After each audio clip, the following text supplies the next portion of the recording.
Hello and welcome back to Fantasy Entertainment. Today I'm going to recap, react, and review Game of Thrones Season 7, Episode 2, Stormborn. This episode was also fast-paced, again more of a setup episode, but it did have some action to make up for it. Let's get into it.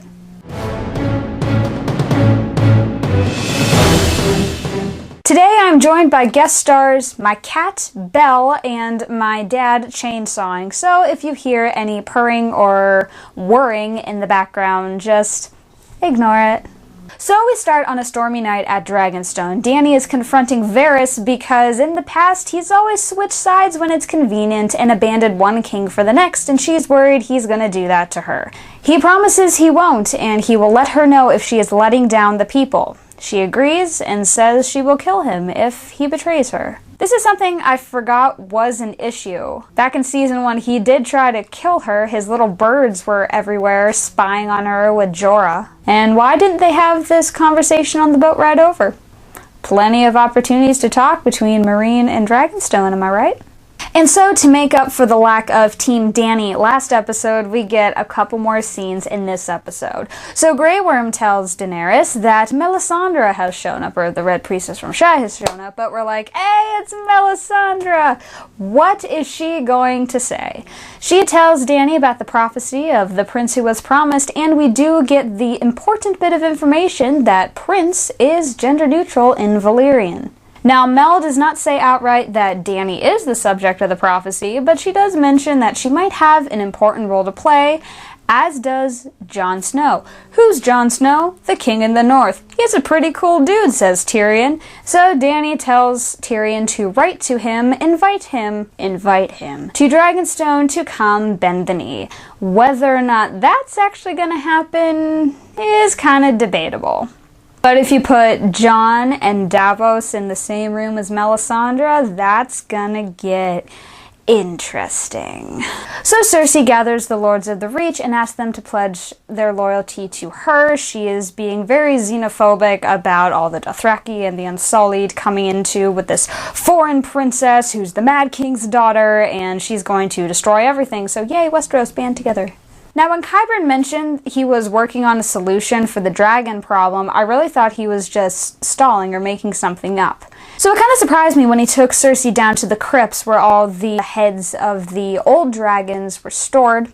And he shows her this big crossbow thing, and it goes right through Balerion the Black Dread's head.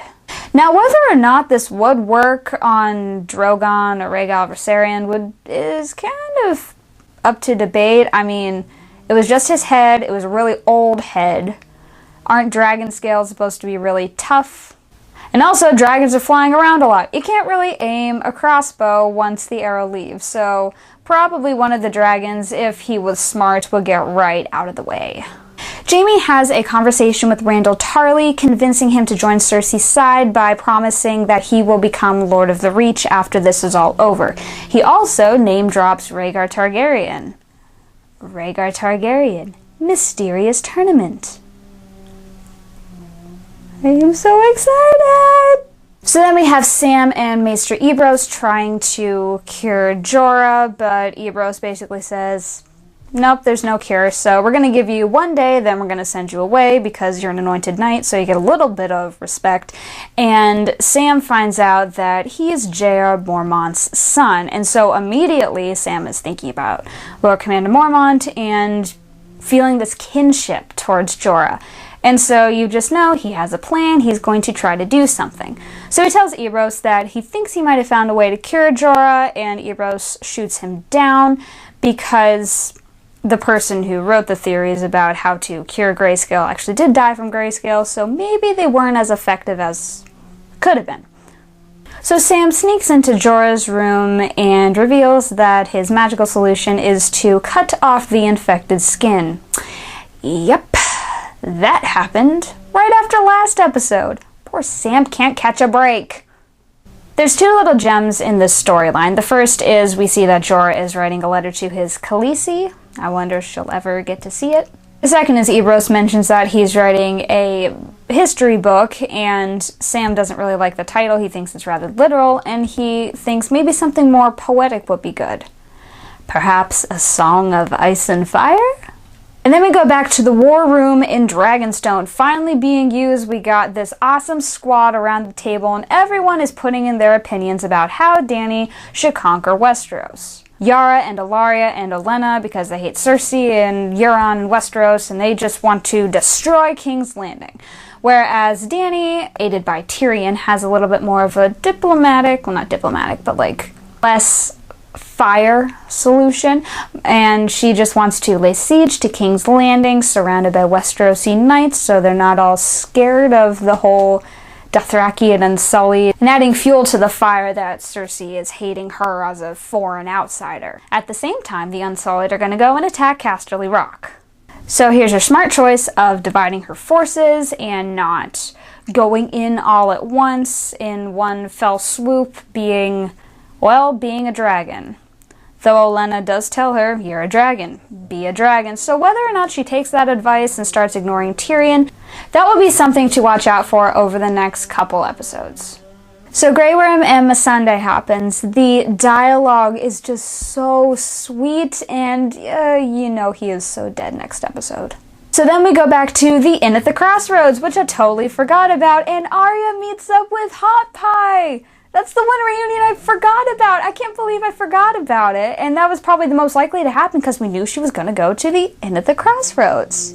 So we get this sweet little reunion and he recognizes her and I'm really happy about that. And she eats some pie and he gives his little spiel about butter. And she's like, yeah, I didn't do that when I made my pies. Free pie. Yeah. So she's being all hard and new Arya about everything. And so Hot Pie drops a little bombshell that, oh yeah, the Boltons are dead. Jon Snow's totally king of the North now. He's your brother, right? Why aren't you going home? And she's like, okay, I'm out of here. I'm out of here. Please don't die. Which means he's probably gonna die, but please don't die. And so she decides, hey, I'm gonna go north. It wasn't Nymeria who got her to go north. It was Hot Pie. Too bad she's gonna miss Jon, because he's already gone, but you know, that's how D&D like to mess with us. So Jon gets Daenerys' message, Jon gets Sam's message, he puts them together and he decides, hey, here's 2 good reasons for me to go to Dragonstone, so I'm gonna go to Dragonstone. And all the lords rise up against him and say, it's winter, we're in the north, king of the north should stay in the north. And, you know, Sansa starts being Sansa about everything, and all the lords agree with her, and when Bronze Yohn Royce stood up, I'm like, shut up. Even though they're right, they are very, very right, but also we, the audience, know that Jon is right. From the Northern Lord's perspective, and they don't know about the White Walkers and everything, yeah, that's actually a pretty valid reason when your king decides to go gallivanting off south. And you know, the last kings in the north who went south, they kind of died. So then Jon's like, well, I'm gonna leave the north in good hands. Sansa's hands. And she's like, oh, okay, I'm fine with this. I did not like the look on Littlefinger's face. Ooh, it's gonna be a couple interesting episodes with her in charge and him just whispering in her ear. Though I did like Brienne's little smile. And then we go down to the crypts where Jon is trying to have a private moment with Ned and Littlefinger just butts his way in. He's like, hey, we've never had real talk before. Let's talk. I'm in love with your sister.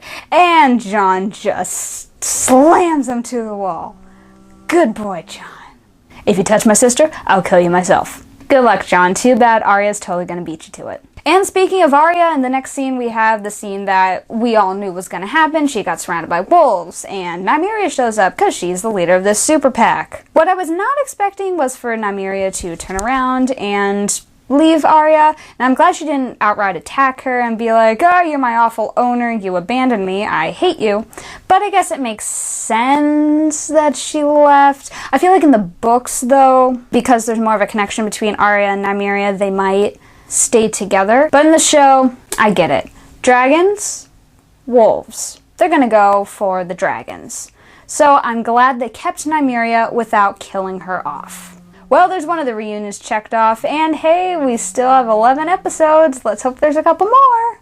And then we have the last bit of the episode, the whole sea battle that we've been looking forward to since Euron got his 1,000 ships. Second time through and watching some of the behind the scenes, I did appreciate it a lot more, but sea battles, not exactly my thing. I'm looking forward to some stuff next episode, which I'll get to in a second.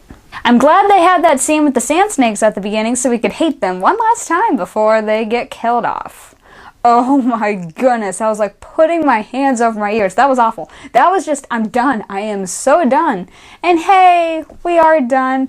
We're done, almost done. We still have Ellaria and Titan, but Obara and Nymeria are dead, and we can all relax just a little bit. The mess that was Dorne is almost wiped away.